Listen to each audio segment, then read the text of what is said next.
la intermediación inmobiliaria, contratos de arrendamiento, las famosas arras, la compra-venta y algunas cositas relacionadas con ellos. Entonces me pidieron que hiciera una formación ya no tan general de los contratos, sino que hablara de cosas como más concretas que pudieran resultar interesantes y para no repetir lo que ya os expliqué hace unos días.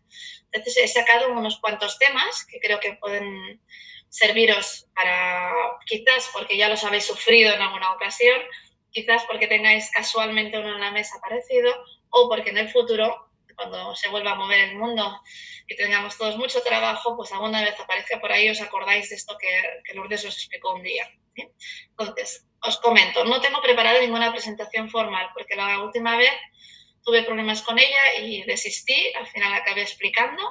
Si no me vais entendiendo, me paráis, si vais muy rápido, no me escucháis y todas aquellas preguntas que os vayan surgiendo, me las vais poniendo aquí en el chat en las preguntas y yo iré aprovechando para responder y así lo hacemos más dinámico, si os parece, porque puede ser un poco tocho todo el tema este jurídico a veces. Intentaré no ser muy técnica, pero sí ser bastante exacta lo máximo posible dentro de las interpretaciones para que me entendáis, ¿sí? Quiero hablaros de los siguientes temas. Os voy a hablar en primer lugar de las herencias, cómo afecta procesos de herencias y situaciones específicas relacionadas con las herencias con las compraventas, porque nuestro foco sigue siendo la compraventa inmobiliaria y todas esas cositas relacionadas con el mundo de las compraventas inmobiliarias. Os voy a hablar también de depósitos de arras en notarios, en notarías, representación en firmas, el tema de las incapacidades, pues que a alguno le ha pasado alguna vez, y la venta de pisos arrendados también, y unos derechos de adquisiciones preferentes que hay en algunas comunidades, no en todas, pero para también que os suene y por si en algún momento esto se generaliza y se acaba regulando. Esos son los 5 temas que yo he pensado en comentar. A raíz de ahí me vais, como decía, haciendo todas las preguntas que consideréis. Y además, sin duda, si hay otro tema que yo no he tocado y queréis preguntarme así como muy específico, a ver si soy capaz de responder. Si no, como he hecho en otras ocasiones, me quedo con el correo, os doy luego al final mi correo electrónico, me escribís y yo encantada de buscaros la información y daros la respuesta que no haya sido capaz de hacer en estos momentos, ¿sí? Vale, pues como que ya somos 68, creo que es un buen número, voy a empezar con la primera de los puntos que os quería comentar, el tema de las herencias. Vale, no es que vaya a hablar de derecho sucesorio ni explicaros cómo funciona el mundo de las herencias, pero pasa, y ha pasado y seguirá pasando, que a veces os pueden llegar a la mesa o a vuestra agencia propiedades a la venta que vengan de una herencia o que estén en proceso de herencia, o aún peor o más complicado, vamos a decirlo, peor tampoco, ¿no? Pero he visto en mi carrera profesional pues un caso, por ejemplo, en el que se había firmado un contrato de intermediación con una agencia inmobiliaria para una persona y que falleció durante el proceso, antes de que no se concluyera la venta, ¿no? ¿Y qué pasa con todo esto? Porque puede pasar. Bueno, pues el primer concepto que os debe quedar muy claro y que es muy importante es que una vez los propietarios fallecen y hasta que una aceptación de herencia no está finalizado, el proceso que os voy a comentar muy rápidamente, no se puede hacer nada con esa propiedad, es como si estuviera en suspensión. ¿Por qué? Porque los herederos pueden ser herederos desde el momento en que fallece una persona, y aceptan esa herencia, y no tienen por qué irse a notario para aceptarse. Se puede considerar que aceptan la herencia cuando empiezan a administrar los bienes. Es un tipo de aceptación, aunque esa aceptación no se va a ir al registro, no tenemos que ir todos al notario. Pero efectivamente, hasta que no se hace todo el proceso formal y los derechos de los diferentes herederos o legatarios, porque hay muchos tipos de derechos a raíz de una herencia, no están inscritos en el registro de la propiedad, no se va a poder continuar con procesos de venta o de transmisión. Por eso os comentaba, ya sea en que es una propiedad que os llega a la mesa, pero todavía no todo el proceso de herencia, o porque tenéis en la mesa y desgraciadamente el periodo de organización de todo el tema relativo al proceso de herencia hasta que digamos que está finalizado y se inscribe en el registro. ¿A qué me refiero? Es decir, Si fallece una persona, sabéis que puede haber testamento, no puede haber testamento. Si hay testamento, pues todo es más rápido porque ya está todo decidido, digamos, y los herederos se van hacia la casa del notario, de la notaria, a aceptar el proceso de herencia, ¿no? A declarar cuáles son los bienes, a manifestar que aceptan la herencia, a pagar los impuestos, esto es súper importante, y luego todo esto se recoge en una escritura, como una escritura de compra, pues una escritura de herencia, y esa escritura, ¿se me va la conexión? Ostras, pues disculpar, porque aparentemente a veces cuando se me va aparecen cosas raras, pero ahora mismo bien, ¿eh? Si no, sigo. Bueno, pues la escritura se inscribe en el registro y es en este momento en que digamos que ya tenemos unos propietarios y ya podemos seguir con la operación. Cositas importantes a tener en cuenta. Primero, me repito un poco de lo que os dije en la otra formación relativa a los contratos de intermediación. Ojo cuando alguien os llama a la puerta para decir vengo a vender una propiedad, en aseguraros que esa persona sea el único titular de esa propiedad y que sea el titular. No sea que alguien a veces sabe que su padre tenía una casita, hoy mi padre ha fallecido, yo me voy a vender la casita, pero todavía es que ni se me ha ocurrido ni lo sabía que tengo que aceptar una herencia, que es todo eso, ¿no? Bueno, os comentaba el otro día la importancia de obtener una nota simple de todas las propiedades que tengáis en la mesa para saber quiénes son los propietarios, ¿no? Y si luego te cuentan, no, es que en realidad no es mía, es que es de mi padre que ha fallecido, oiga, pues usted primero tiene que arreglar los papeles, vamos a decirlo así, tiene que irse al notario, tiene que aceptar la herencia, entonces ya podemos iniciar el proceso de venta. También es importante, sobre todo, tener en cuenta de que si pasa esto, si es una propiedad que nos llega a la mesa y que está en un proceso de herencia, pues tenemos que esperar a saber quiénes son los propietarios de esa propiedad, quiénes son los herederos, quiénes van a convertirse en los nuevos propietarios de esa propiedad. ¿Sí? Y aquí hay un temita un poco especial, que es un artículo que es el artículo 28 de la ley hipotecaria, y ahora os lo voy a leer para mayor referencia, que se tiene que tener muy en cuenta. Ahora ya estamos en que hay una herencia, es decir, tenemos unos propietarios inscritos en el registro de la propiedad, tenemos la nota simple o nuestra escritura de herencia, vemos que sí, que efectivamente estos señores ya son propietarios porque ya han aceptado la herencia, se ha registrado su propiedad, por tanto para nosotros estos señores, estas señoras son los propietarios, pero en el registro o en la nota vemos una cosita rara, que es un artículo 28 que se menciona por allí. No sé si os lo ha pasado alguna vez a alguno, pero si no, os lo digo como advertencia o como consejo, ¿no? Cuando veáis o sepáis que es un producto que viene de una herencia bastante reciente, y cuando me refiero a bastante reciente es que hace menos de 2 años que se heredó, hay que tener cuidado con este detalle, que es este famoso artículo 28 de la ley hipotecaria que os voy a comentar con más detalle. Vale. ¿Qué nos dice el artículo 28? Dice, las inscripciones de las fincas o derechos reales adquiridos por herencia o legado no surten efecto en cuanto tercero hasta transcurridos 2 años desde la fecha de la muerte del causante. Pero hay una excepción. En el caso de que las inscripciones, sean testadas o intestadas, tienen a favor de... Bueno, esto pues no es sinónimo, yo que de hecho...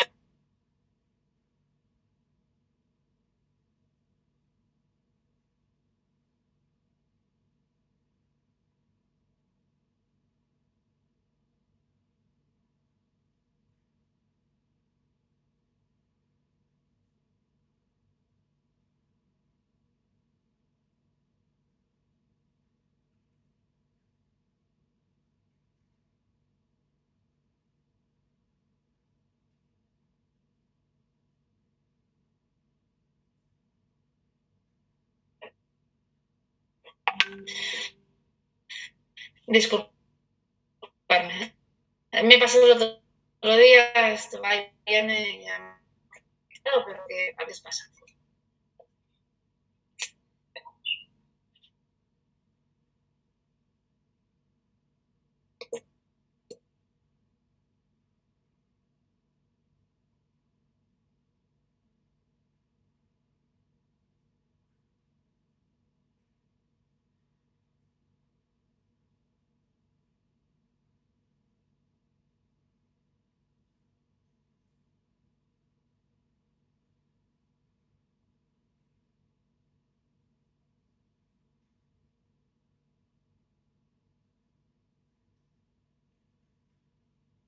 ¿Ahora? Pues nada, disculpad, ¿me escucháis ahora? ¿Me podéis decir? Vale, gracias. Bueno, pues nada, perdona, es que cosas del directo que dirían, ¿no? Vale, pues estaba hablando del artículo 28. Y algún compañero comentaba por aquí que sí, que es algo que... Sí, repito lo del artículo 28, no se recibió nada, no te preocupes. Ahora lo voy a explicar. ¿Vale? El artículo 28 es una de las pocas excepciones que existen en cuanto a la fe pública registral, que no sé si también os suena de algo lo de la fe pública registral. Tenemos un sistema de registros, yo diría que de los mejores que hay a nivel mundial. No es una broma porque, como os comentaba, tengo bastante experiencia a nivel internacional con clientes y no en todos los países existe nuestro sistema de registro, que nos viene a dar muchas garantías de lo que está inscrito en el registro es lo que hay, ¿no? Si queremos saber quién es el propietario de alguna cosa, tenemos que irnos al registro. Si queremos saber si hay una carga, hay que irse al registro. Y venimos a decir que si no está en el registro, no nos afecta. Esto es porque existe esta figura legal de la fe pública registral, que viene a decir que todo aquello que esté registrado es lo válido. Si yo soy un tercero, yo soy un cualquiera que quiero comprar una propiedad, yo voy al registro y consulto la información. Todo lo que no salga ahí a mí no me va a afectar, porque yo no he tenido manera de saberlo, porque no estaba inscrito en el registro. Vale. Este sistema, como os digo, es muy protector y muy seguro. Y ya que tenemos esa facilidad de poder acceder a la información, es lo que os comentaba antes, siempre pedimos notas simples de todas aquellas propiedades que nos lleguen para comprobar que lo que nos están contando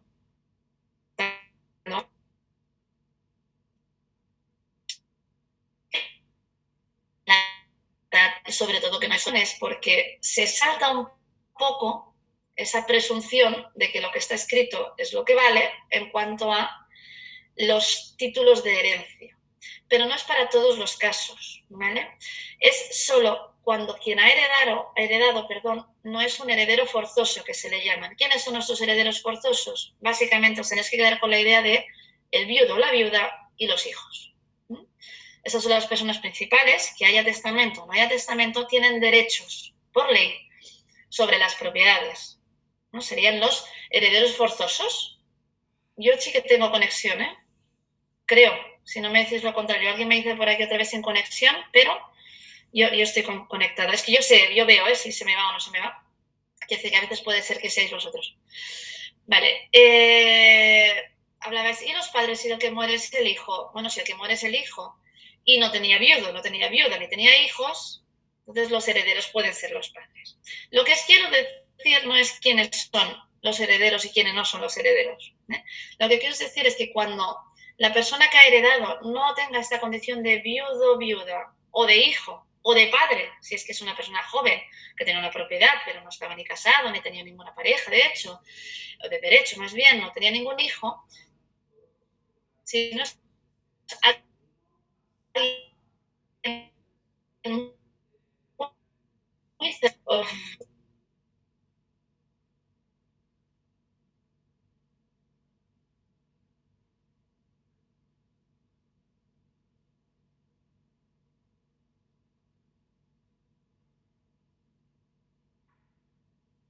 ahora, dentro.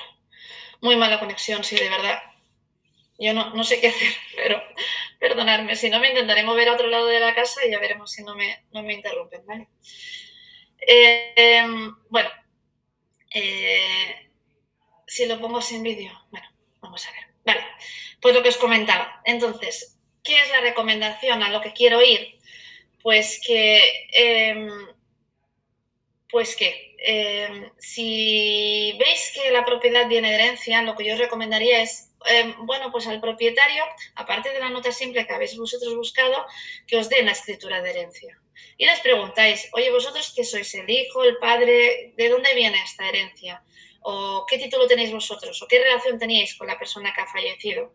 Si digamos que son, pues esto que os acabo de comentar, que es lo más habitual del mundo mundial, la pareja, o los hijos, pues entonces no os preocupéis, porque siendo ellos los herederos, el artículo 28 ya no entra en juego, ¿vale? Entra en juego, como os vuelvo a repetir, solo cuando son los parientes más lejanos. ¿Y por qué entra en juego? Porque lo que la ley quiere proteger aquí es a estos herederos forzosos. Imaginaros que es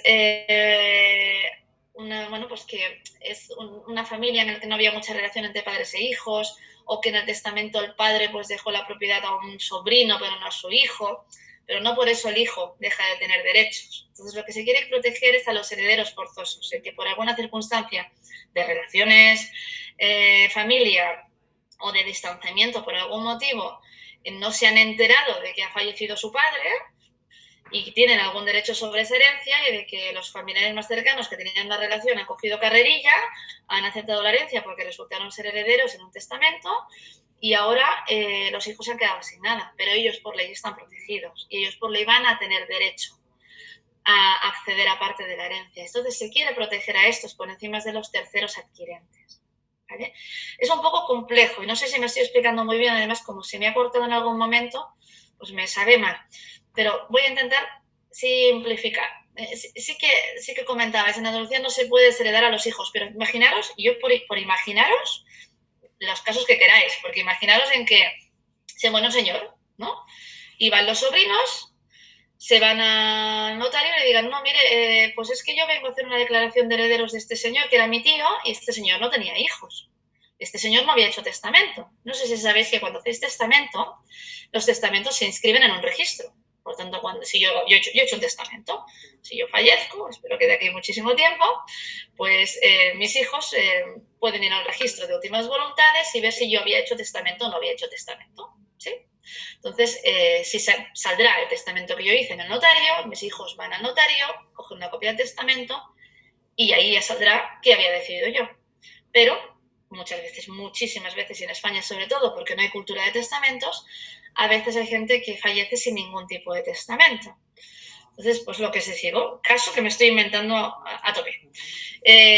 Un señor fallece, bueno, un señor, otro señor, ¿no? Vivo, va a la notaría y dice yo, mire, soy el sobrino de este señor que ha fallecido, no tenía testamento, no tiene hijos, yo soy el único heredero.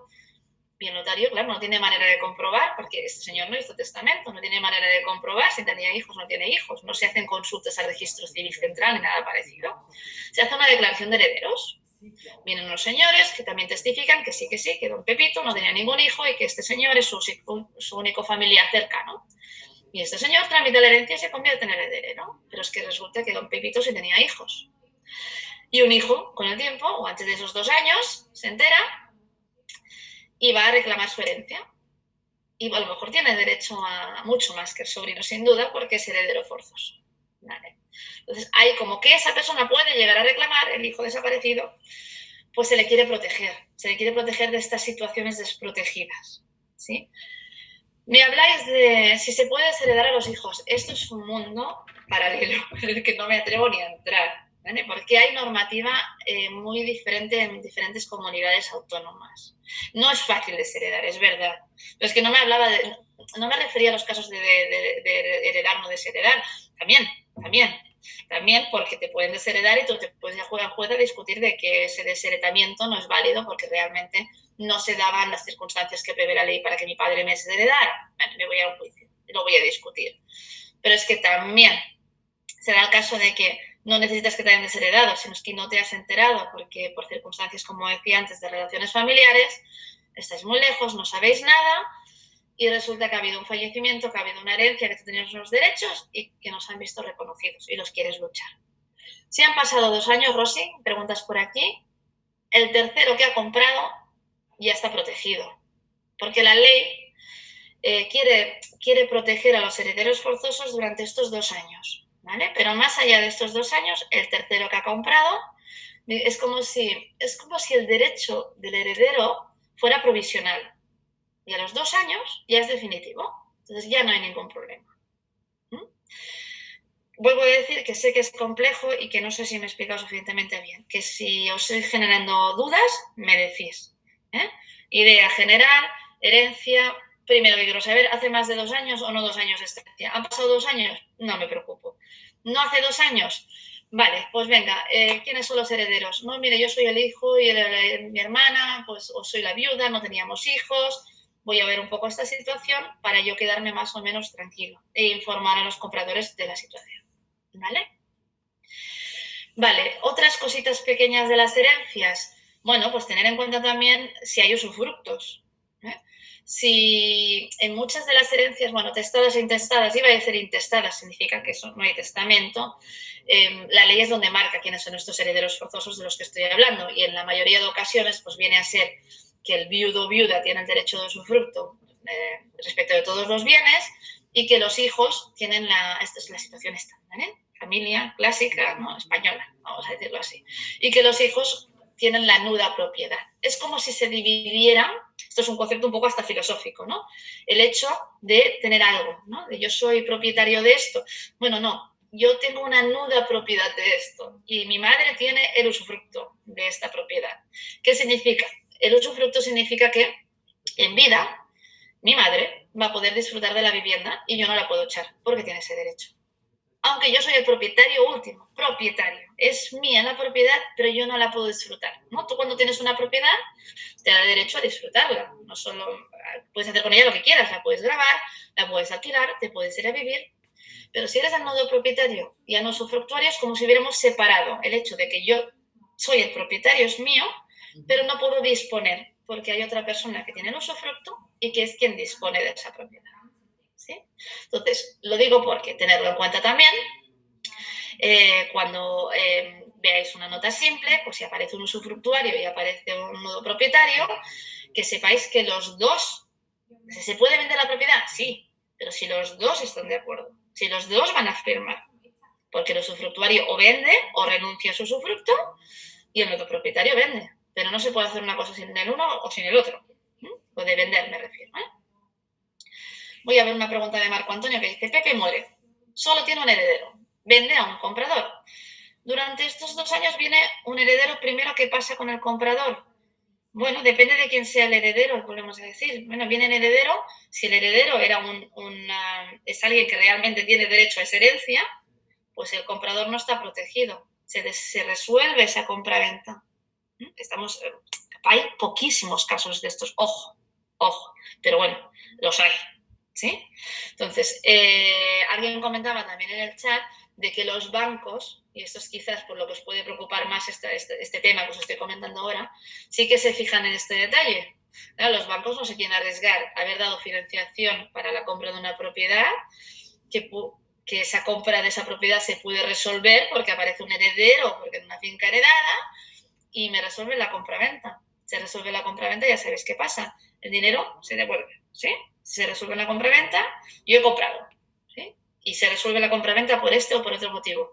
Yo tengo que devolver la propiedad y el vendedor me tiene que devolver el dinero. Imaginaos el banco, que ahí ya he perdido la garantía que tenía sobre la propiedad. Y ahora sí, hombre, claro, este señor me tiene que devolver el dinero, pero si no lo hace, yo tenía una garantía, ¿no? Tenía una hipoteca sobre la propiedad. Esta es su gran preocupación. Me decía Marco Antonio, es que Pepe es mucho, Pepe tiene un hijo ilegítimo. Bueno, pues si Pepe tiene un hijo legítimo y el hijo legítimo se entera de la herencia desde los 2 años y va a reclamar, pues sí, el comprador no está protegido, que es porque para eso sirve ese artículo. Así que va a tener un problema o no problema, porque tiene que devolver una propiedad y le tienen que devolver el dinero. Y lo de devolver una propiedad es fácil porque la casita sigue existiendo, pero el dinero, bueno, pues por eso hay que vigilar con estas situaciones y vale más prevenir que curar, que dice el dicho, y es que vamos a comprobar si tenemos una herencia de menos de 2 años, ¿qué pasa con esta herencia? Si quiero ser como agente muy precavido, quiero informar bien a mi cliente comprador, pues voy a mirarlo, voy a rascar, ¿no? Voy a ver si es un primo o un no primo y voy a advertir al comprador, oye, a lo mejor, es decir, voy a buscar un comprador, pero le tengo que advertir, hay esta salvedad de la ley, ojo, estos 2 años. Habrá que esperar a ver qué pasa. Podemos comprar con un pequeño riesgo. Y ahí lo del riesgo ya es decisión de cada uno. Pero lo importante para vosotros es informar. Y sobre todo que si viene el banco hipotecante y pone problemas, sepáis por qué.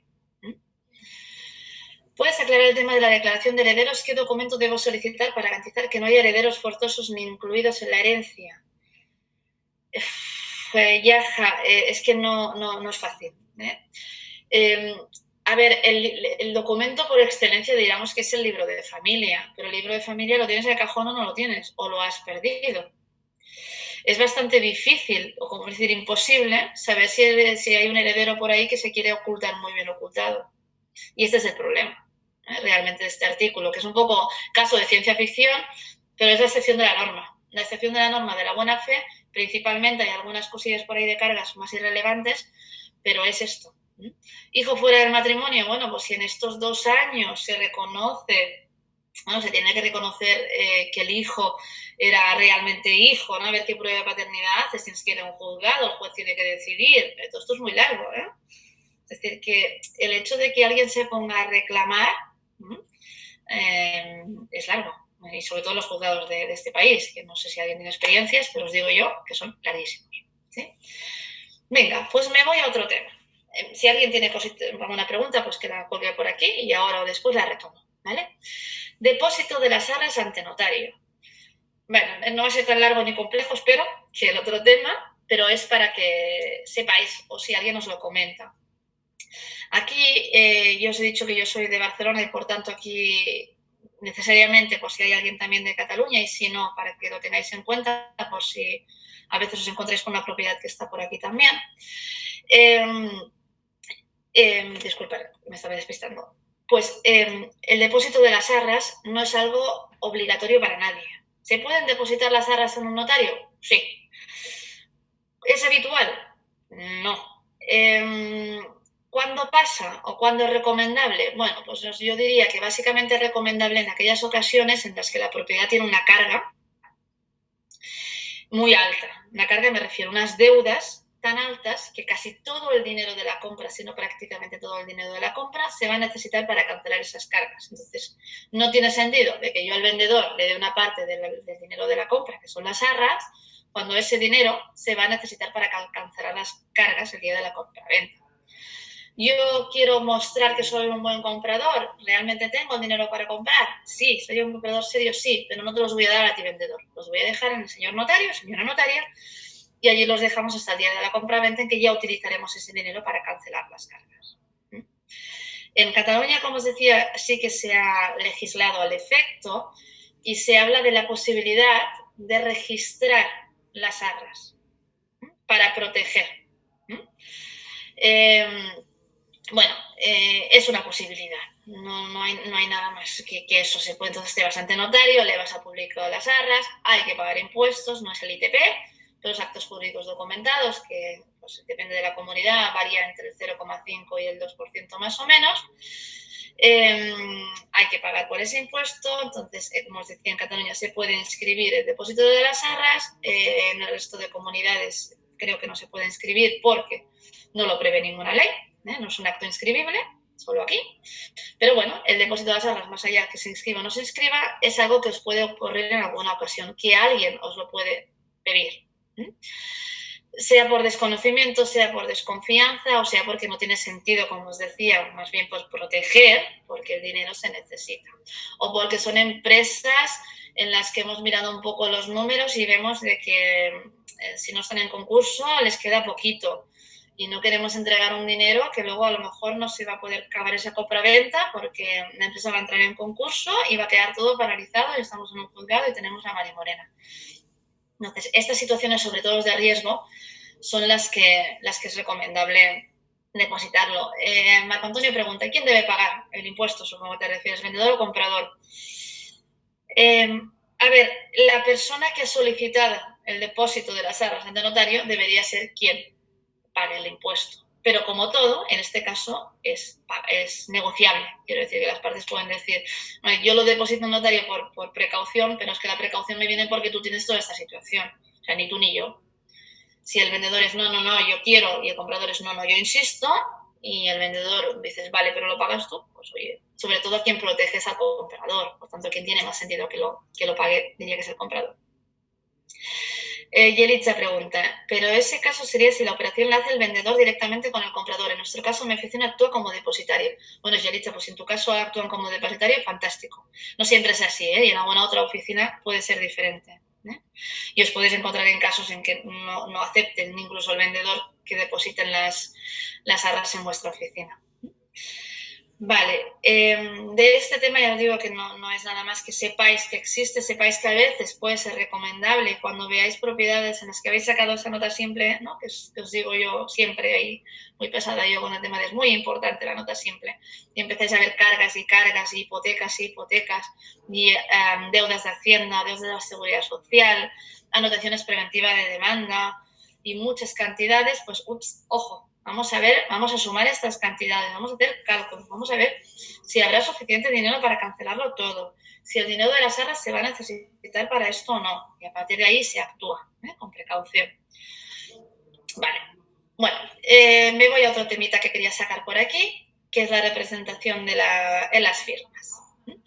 La representación es simplemente sacaros dos temas. Uno, que sepáis que se puede firmar por poderes en nombre de otra persona o de una sociedad una escritura de compraventa. De hecho, nosotros, en Avaló, como representamos a clientes extranjeros muy habitualmente, en la mayoría de ocasiones al notario vamos nosotros, los abogados, con poderes de los clientes. ¿Sí? Poderes que se han otorgado o bien ante notario español o bien en consulados o en embajadas en sus países de origen, si el cliente es extranjero, como os decía. Pero a veces pasa que en herencias multitudinarias en las que aparecen 14 hijos, ¿no? Esto ya no es tan habitual, pero pasaba y sigue pasando, pues en lugar de que tener que negociarlo todo con los 14 personas cada vez o que al notario nos tengamos que ir 14 personas a firmar, pues se decide que uno de ellos representa a todos los demás, todos los demás dan poderes notariales a ese uno y ese uno puede ir a firmar en nombre de todo el mundo. Más fácil, más ágil. Una persona en lugar de 14 o 15, os digo yo que es muchísimo más ágil. O sea que es una posibilidad a veces para simplificar. O porque un vendedor, sí también, ¿no? Es que pasa muchísimo con temas de herencias, de que pues se ha heredado todo bien, no hay problemas de los que mencionábamos antes, pero los hijos están repartidos por el país o están repartidos por el mundo. Bueno, pues que el poder notarial es algo muy útil para salvar estos problemas de cuándo se firma, dónde se firma, ¿no? Y podemos salvar procesos y ganar tiempos muchísimo con temas de poderes. Al hilo de los poderes os quiero decir una cosita. Marco Antonio hace una pregunta. En el caso de una venta de un inmueble incluido en una sociedad, ¿se quiere vender esa propiedad? ¿Lo más fácil hacer es comprar la sociedad? No. No.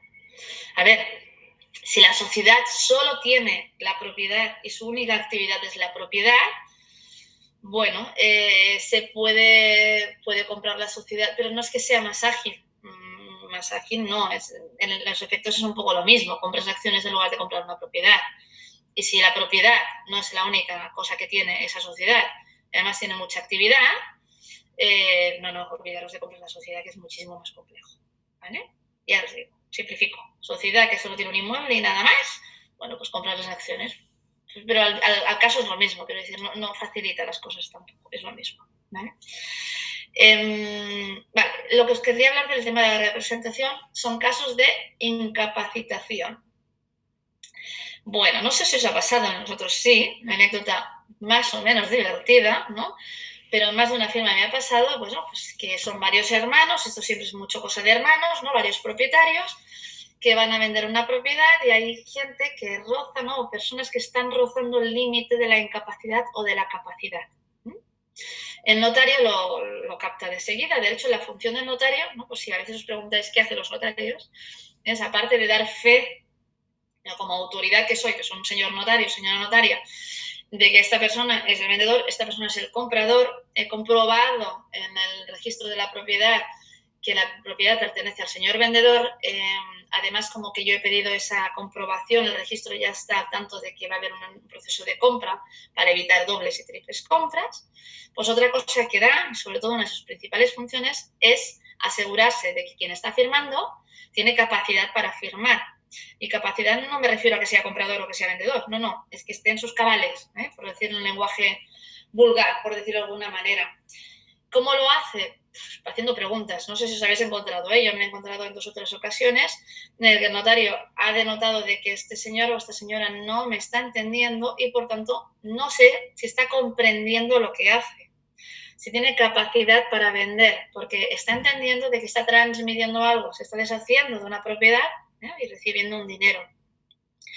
Me ha pasado en una ocasión, pues esto, que había diferentes hermanos y había un hermano que estaba ahí, ¿no? Pasa en ocasiones también con veces de sordera o personas mudas, ¿no? Que no están incapacitadas, pero el notario va a necesitar más comprobaciones. Cuando el notario determine de que esa persona no está capacitada para vender o para comprar, se complica muchísimo todo. ¿Por qué? Porque habrá que incapacitar a esa persona. ¿Incapacitar cómo se hace? En un juzgado. Es un proceso, no es muy complejo, pero es un proceso largo.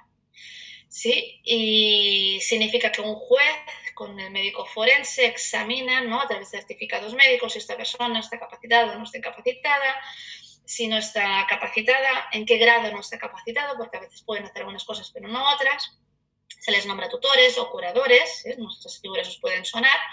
Entonces, si os encontráis en una compraventa en que hay uno que ya está incapacitado, pero ya ha pasado todo el proceso y tiene un tutor o un curador, ojo, porque tampoco puede ir el tutor a vender una propiedad porque sí.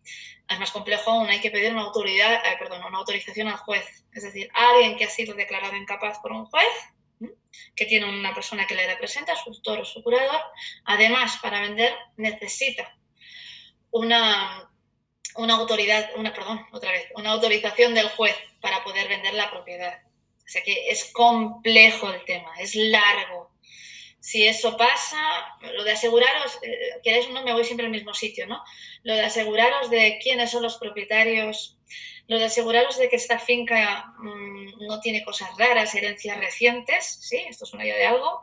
Lo de aseguraros de que todos los propietarios me firman, es a la hora de firmar, hombre, yo tendría que poder ver quiénes son los propietarios, porque si yo ya veo que hay alguien que, oye, este señor está bien, bueno, no, es que está incapaz, bueno, ¿y quién le representa? Es el tutor. Bueno, y ustedes ya tienen autorización para vender, que no nos encontremos esto en el momento de la compraventa, porque nos aparece alguien que dice, no, yo represento a todos mis hermanos, no hay ningún problema, bueno, me firma, os esforzáis en encontrar al comprador, os firman unas arras, os lo depositan en vuestra agencia y después resulta que os vais acercando al notario, vais al día del notario y esto no se puede firmar porque surgen estos problemas, ¿no? El disgusto es enorme.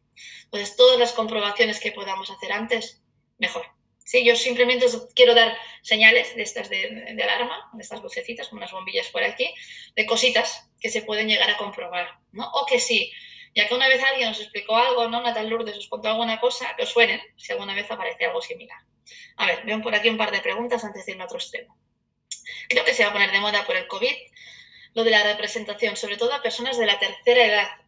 Ay, bueno, pues a ver el tema de los poderes, ¿no? Porque cuando hay que hacer el poder, el notario también comprueba, obviamente, que el poder dante, la persona que da el poder, tenga facultades. Aquí hay una trampilla de estas feas, os lo comento como anécdota, no sé si es divertido o no es divertido, porque hay una cuestión que es clara. Imaginaros, ¿no?, de que yo tengo 65 años, he dado un poder a mi hijo para vender.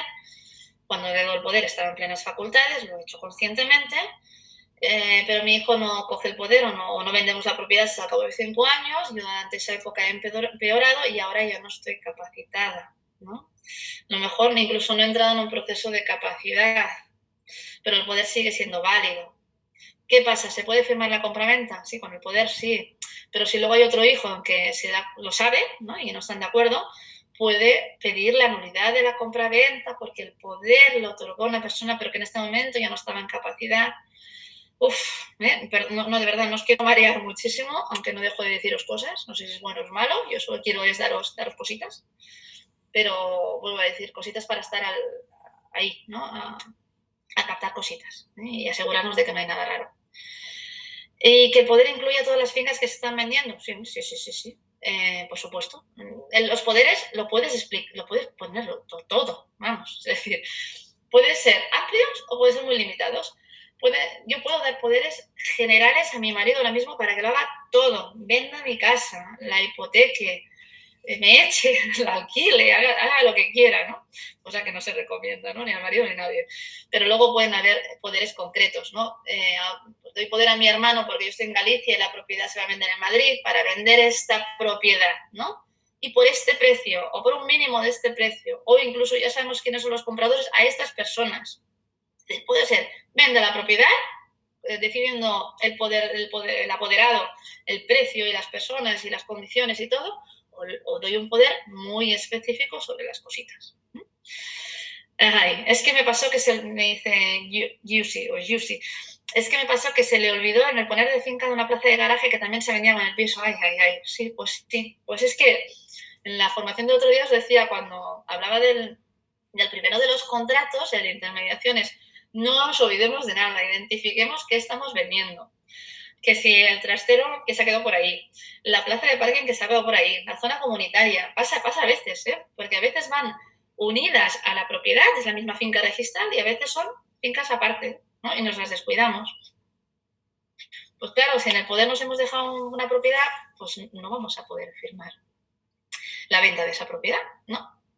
Porque los notarios a eso sí que no se lo saltan, ¿eh? Eso de algo que a mí me ha autorizado para vender un piso y yo ahora quiero vender el piso y la moto, no, usted puede vender el piso, pero nada más, ¿sí? Vale, Carlos dice que se le ha ido un momento la conexión. Cuando hay hijos u otros herederos principales, ¿tienen una cuota reservada por ley de patrimonio total o tienen derecho al 100%? No, Carlos, perdón. Vuelvo a decir aquí otra vez, cada comunidad, no todas, pero en muchas hay normativas específicas sobre los derechos forzosos de las herencias, ¿sí? Pero normalmente en todas ellas hay una parte. A veces es mucha parte, a veces es poca parte. ¿Sí? En la comunidad, en Cataluña, los herederos, los hijos, tienen derecho a la legítima. Los herederos forzosos, sobre todo, es la legítima. Quedaros con el concepto, no sé si os suena la legítima. Son los derechos de los familiares más cercanos sobre la herencia por encima de lo que el difunto haya decidido. Por mucho que no me haya mencionado en el testamento, soy su hijo, yo tengo derecho a mi legítima. Eso no me lo puede quitar nadie. ¿Vale? A no ser que me haya desheredado, discutamos si había motivos o no, que todo es complejito. Vale, pues sí, la legítima nunca es al 100% en ninguna de las comunidades, En la zona central, digamos, o en el Código Civil a nivel general son 2/3, por tanto es una cantidad muy importante, pero el 100% no. Siempre hay una parte, aunque sea pequeñita, en que el difunto o la difunta puede decidir o ha podido decidir, ¿sí? Vale, Raiza dice, por experiencia personal pienso que lo mejor es hacer un poder general. Sí, bueno, general, si tampoco te refieres a que venda la propiedad en las condiciones que considero oportunas. Yo también te diría, ¿no? Lo único es que aquí llega la confianza o desconfianza y el querer controlar más o querer controlar menos. Es un tema muy, muy, muy personal, ¿vale? Venga, me voy a otro tema totalmente diferente, salto, y me voy a los contratos de arrendamiento y las ventas. ¿Sí? Solo como recordatorio, es algo que ya mencioné en la otra formación, por si alguien estaba el otro día. Hay dos cosas de las que os quiero hablar en cuanto a los arrendamientos y las ventas. ¿Vale? Desde el punto de vista, otra vez, de la compraventa. Vosotros estáis intermediando en la compraventa de una operación y este piso que estoy vendiendo está alquilado. Vale. Primera cosa, hay que saber si el inquilino o los inquilinos tienen un derecho de adquisición preferente, porque la Ley de Arrendamientos Urbanos, su artículo 25, da el derecho de adquisición preferente a los inquilinos. Pero no nos asustemos. Lo más habitual es que los inquilinos hayan renunciado a ese derecho en el contrato. Se puede renunciar. Si tienen el contrato de alquiler, la mayoría de modelos lo tienen, el vuestro también, pero que no os aparezca, claro, estáis vendiendo una propiedad que a lo mejor no habéis gestionado vosotros el alquiler. Pues hay que mirar qué contratos de alquiler, que hay unos muy profesionales y hay otros que corren por el mercado que dan ganas de llorar. Pues eso, hay que ver si el inquilino ha renunciado al derecho de adquisición preferente, porque si no, entramos en una rueda de tenerle que notificar con al menos 30 días de antelación la voluntad de vender la propiedad y con qué condiciones, y entonces el inquilino tiene que decir que sí o que sí no. Si no se le ha dicho antes, porque nos hemos querido saltar el aviso al inquilino, tiene un derecho después, ¿no?, de poder exigir que él se quería o ella se quería quedar con la propiedad, ¿no?, ese derecho de tanteo y retracto. Entonces, hay que asegurarse si ha renunciado o no ha renunciado. Si ha renunciado, estoy hablando de la Ley de Arrendamientos Urbanos actual, porque por aquí yo empiezo a ver fechas. Si no hubiera contrato de alquiler por ser antiguo de antes de 1980, pues no tenemos que ir a la ley que estaba vigente en ese momento. Y no es que no me la sepa, es que las leyes, incluso la actual, que es del 94, se van modificando cada cierto año y medio, 2 años, por temas políticos, van variando muchísimas cosas. Entonces hay que ir cada vez a ver no solo la ley, sino la versión de la ley que era vigente en el momento en que se firmó el contrato de arrendamiento. Pero si no se ha renunciado, quedaros con el mensaje de que si leéis el contrato o no hay contrato, claro, si no hay contrato nos vamos a la ley, y la ley habla siempre de derechos de adquisición preferente en toda su historia, digamos. Si hay contrato, vamos a ver si se ha renunciado o no se ha renunciado a este derecho, ¿vale? Si se ha renunciado, que es lo habitual, bueno, pues nada, podremos venderlo en libertad, pero la ley nos dice que tenemos que informar, solo informar, no va a poder hacer nada el inquilino, pero hay que informarle de que se procede a la venta, y el notario os va a pedir que habéis informado al inquilino y que se lo probéis. El contrato de alquiler debe estar registrado, basta con el contrato entre particulares. Con el contrato entre particulares. Antes, y sí que afectaba a las compraventas, antes me refiero hasta mediados del año pasado, creo que era en mayo de 2019, que hubo la última modificación de estas que os digo que es muy habitual. Pues bueno, para proteger al inquilino, sí, se tenían que registrar los contratos de alquiler y de esa manera, a ver, lo explico bien. No es la ley actual, hace año y medio, pero bueno, si tenéis contratos entre 2013 y 2019, creo que si no me equivoco, es que no me quiero ir de pantalla para buscarlo, porque lo tengo por ahí, pero entonces se me va la conexión, ¿vale? Pero estaba el tema de que para proteger, el inquilino se podía proteger de que la vivienda que había alquilado no se vendiera después mientras él seguía siendo inquilino. Ay, me lo estoy haciendo fatal, disculpa, recapacito. Vale, bueno. La versión anterior a la ley actual, ¿sí? El inquilino podía inscribir su contrato de alquiler. ¿Por qué?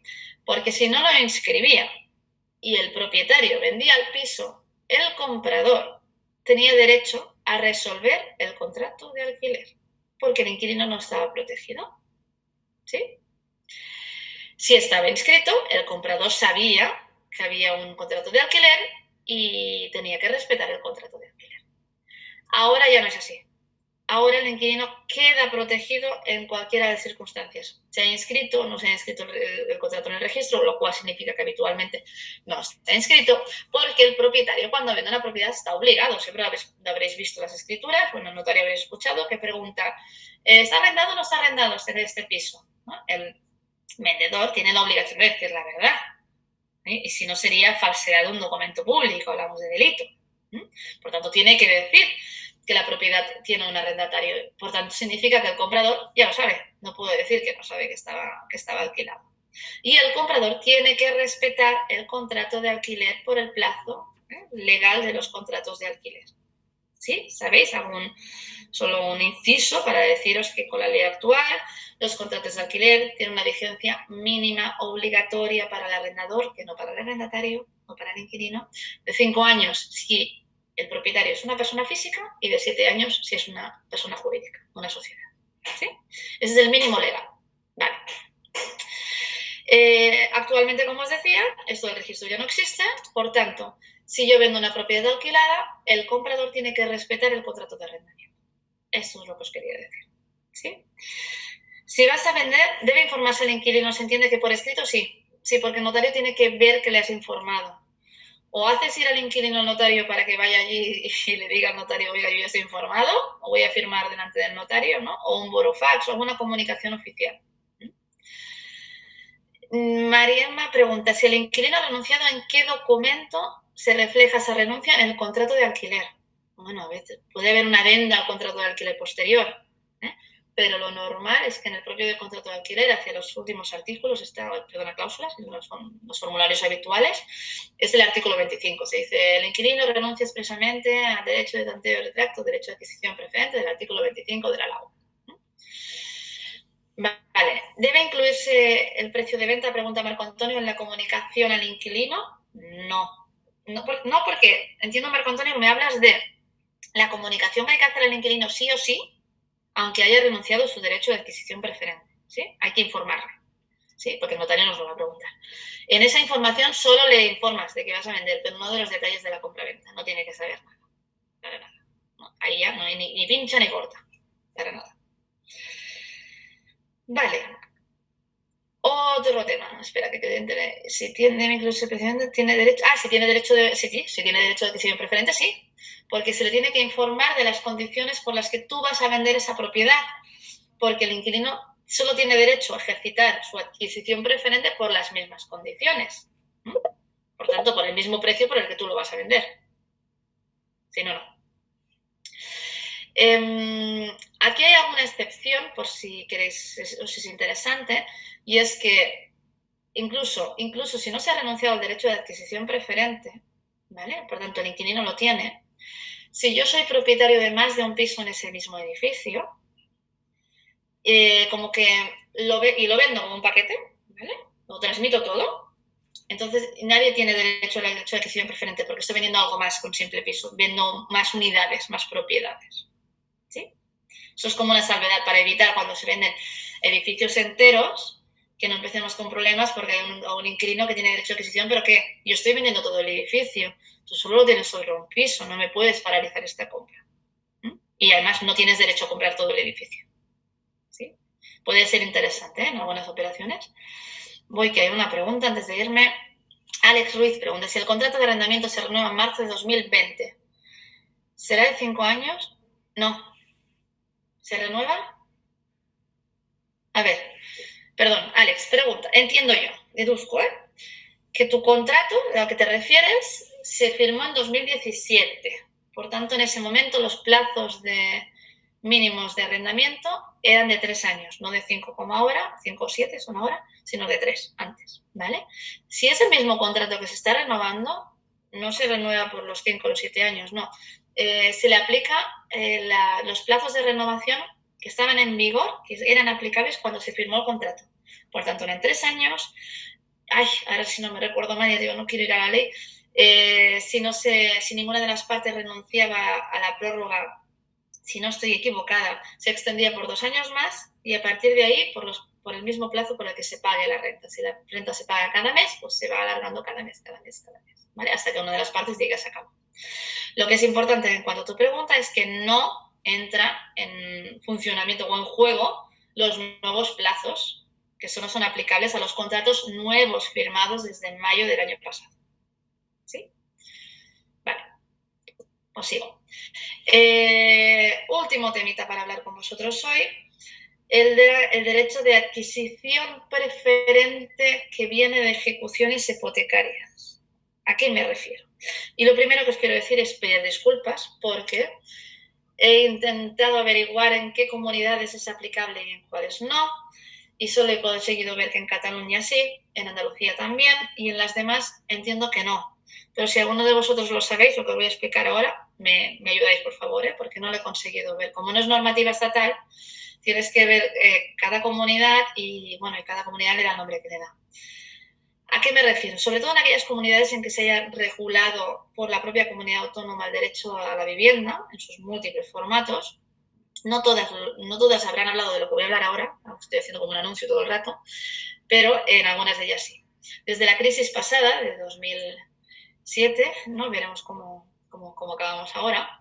Hay algunas comunidades, como os digo, que es la Generalitat de Cataluña, e incluso pasa con el Ayuntamiento de Barcelona, es decir, hay ayuntamientos que también lo pueden hacer, y pasa con la Comunidad Autónoma de Andalucía, de que se han reservado como administraciones el derecho de adquisición preferente sobre viviendas que vengan de ejecuciones hipotecarias. Vale, me refiero a que desgraciadamente sabéis que a raíz de la crisis hubo muchísima gente que dejó de poder pagar la hipoteca, los bancos ejecutaron las hipotecas, ejecutaron sus derechos y echaron a las personas, ¿no? a los antiguos propietarios de sus viviendas y los pusieron a la venta.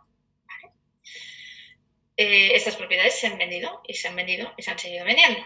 Bueno, pues resulta que si tengo una propiedad en Cataluña, voy sobre todo los compañeros de Cataluña y de Andalucía, que sé seguro que se aplican, los demás disculpar, pero es que puede ser que las comunidades acaben todas legislando en este sentido, o os encontréis con alguna propiedad que se en alguna de estas comunidades que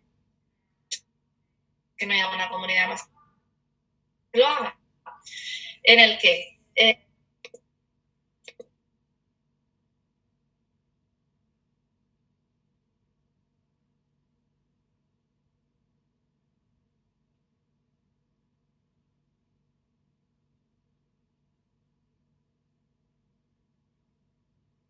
perdonad, yo estoy haciendo como un anuncio de esto como si fuera un anuncio de una peli que os quiero explicar. Bueno, no, vuelvo.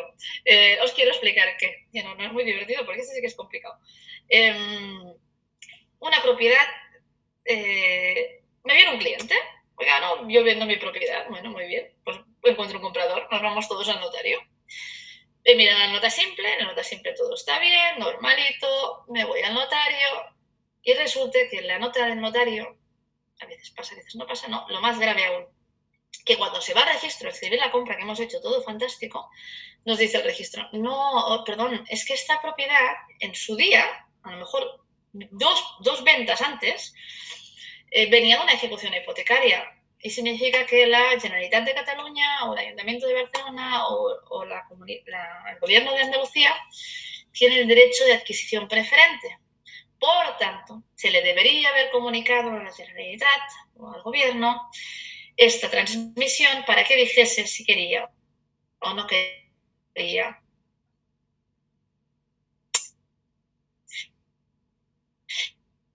A su derecho de adquisición preferente. Cuidado. Ojo al dato de los árbitros. Te vas.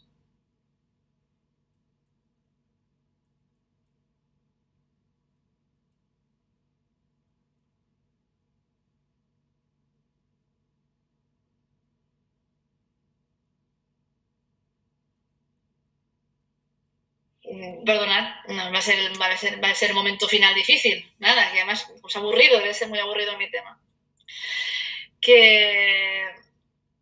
Vale, pues comentaba, disculpar, pues esto, que lo que es difícil, no es un tema para asustaros otra vez, pero es que es difícil porque con la nota simple no siempre sale, a veces sí, ¿eh? Pero con la nota simple no siempre sale. Entonces, digamos, ¿y ahora cómo lo hacemos? Bueno, pues, ¿cómo podemos saberlo? Puedes preguntar, primero en las notas simples sí que podemos ver es cómo compraron nuestros propietarios, ¿vale? Si vemos que nuestros propietarios compraron de una ejecución hipotecaria o de un banco, bueno, pues ya tenemos una sospecha. O si no sale nota simple, podemos ver la escritura y decir, o preguntar al vendedor, ¿de dónde compraste tú? ¿Y tu comprador de dónde compró? Porque si nos traen la escritura de cuando ellos compraron, los vendedores, en las escrituras, al final de todo, salen las notas simples anteriores, de la compra anterior, quiero decir, y allí se puede ver de dónde venía esa compra. Para hacer un poco de rastro. Me vais a decir, Lourdes, nos estás pidiendo que hagamos de investigadoras aquí de muchas cosas. No es mi intención. Yo lo que quiero es evitar los problemas el día de las firmas. Y si no consigo evitar los problemas, porque algunos como este, hasta nosotros lo hemos tenido alguna vez, porque era imposible de saber, ya era 3 ventas después, ¿vale? Si pasa, que sepáis qué significa. Que no nos pensemos, ay Dios, se nos cae la compraventa, ay Dios, no se va a poder firmar, no se va a poder firmar en plazo, Dios mío, ¿qué pasa? ¿Qué hago? Bueno, que sepáis que existe en algunas comunidades este derecho, que no siempre es evidente, que a veces se da cuenta el notario en ese momento, incluso después del registro, pero que todo es solucionable. Claro, se tienen que enviar las comunicaciones a los gobiernos de ese derecho de adquisición preferente, pero en la mayoría de ocasiones no lo ejercitan. En el peor de los casos, si alguien lo ejercitara, si alguna administración lo ejercitara, bueno, pues el comprador recuperaría su dinero porque la adquisición preferente tiene que ser por el mismo precio por el que se ha vendido. Entonces, bueno, pues habría una recuperación, un disgusto padre, pero habría una recuperación, ¿vale? Es uno de estos temas muy especiales que era un poco lo que os quería venir a hablar hoy, que sepáis que salen, que surgen, que hay cositas, y que cuando pasen no os asustéis.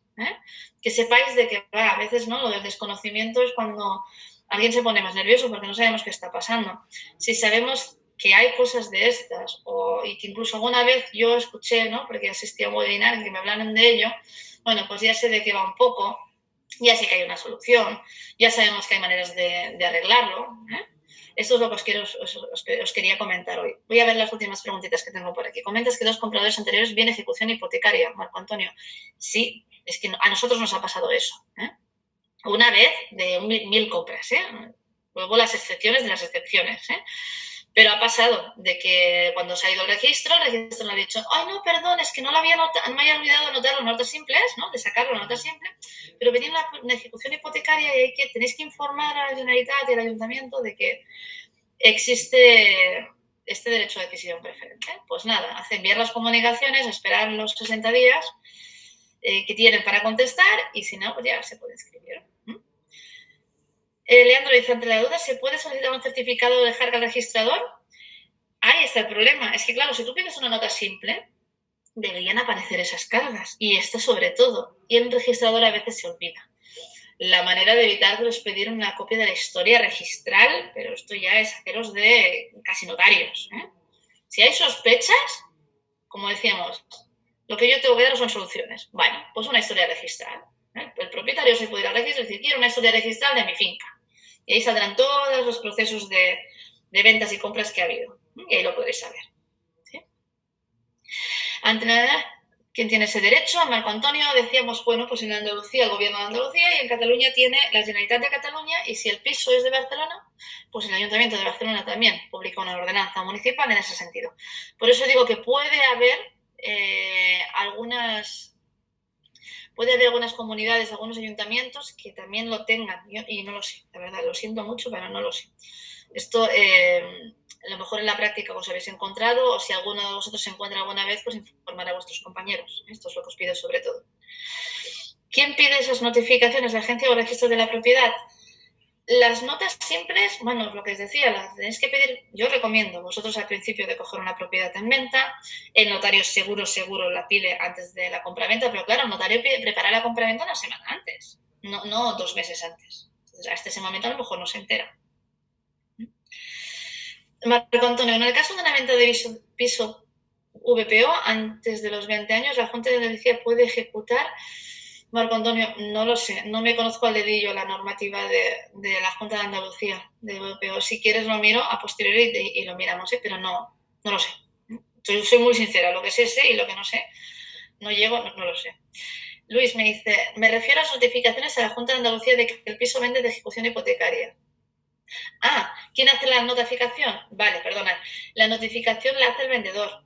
Entonces vosotros le podéis hacer la gestión de hacerle la carta, es como una carta, me comunico a la Junta de Andalucía, tiene que haber un organismo específico, mi intención como vendedor de vender esta propiedad, que en su día vino de un fruto de una ejecución hipotecaria, a los efectos del derecho de adquisición preferente que tiene la Junta de Andalucía.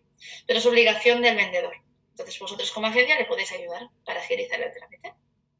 ¿Vale? Bueno, pues hasta aquí los 5 puntos que quería tratar hoy, cositas así especiales. Vuelvo a insistir, mi ánimo no era asustaros, era informaros de estas aventuras que a veces salen, y hay más, seguro que hay más. Yo he cogido las que quizás no más habituales, pero un poco, bueno, yo me he encontrado, y como yo me he encontrado en la práctica, digo, bueno, pues a lo mejor alguien más se encuentra también. No sé si hay una preguntita más antes de que nos vayamos. Alex me dice, si el contrato de arrendamiento se renueva en marzo de 2020, será de 5 años, pese a que anteriormente se firmó en 3 años. No, es que las renovaciones se rigen por los plazos que establecía la ley anterior. La ley que estaba en vigor cuando se firmó el contrato. Si anteriormente se firmó en 3 años, hace 3 años, la ley que es la aplicable no es la reforma que entró en vigor en mayo de 2019, sino la ley anterior. Y la ley anterior era por los 3 años, renovable 2 años, después renovable por los plazos por los que se pague la renta, pero no 5 años. ¿Vale? No sé si te lo aclaro mucho, pero quédate con el concepto de que no se va a renovar por 5 años más. No, para nada. Vale. Las viviendas UCI. ¿Qué son disculpa, María Luisa, ¿qué son las viviendas UCI? ¿Tendrían ese problema entonces? No. Decía otra cosa, otro compañero que me hablaba de la pregunta anterior. Perdona, Alex. Gracias. María Luisa, no sé si me lo puedes aclarar qué son las preguntas, las viviendas UCI, yo intento responderte. Por lo contrario, también os doy las gracias, me estáis dando las gracias yo a vosotros por escucharme, porque no hayas parecido muy aburrido, porque hayas sido capaz de explicarme bien, que no es fácil, porque además es que ni muy técnico ni pasarme de rosca para explicar mal. Pero bueno, mira, os dejo en el chat, os pongo mi correo, que es lourdes@avalo.es.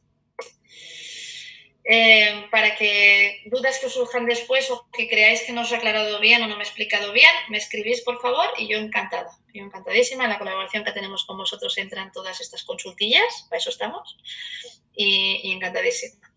Alex, una vez efectuada la venta, ¿qué plazos dispone la Generalitat para ejecutar el derecho de adquisición preferente? Es que el derecho de adquisición preferente es previo. Tiene 60 días antes de la compra para decidir si el ejerce o no lo ejerce.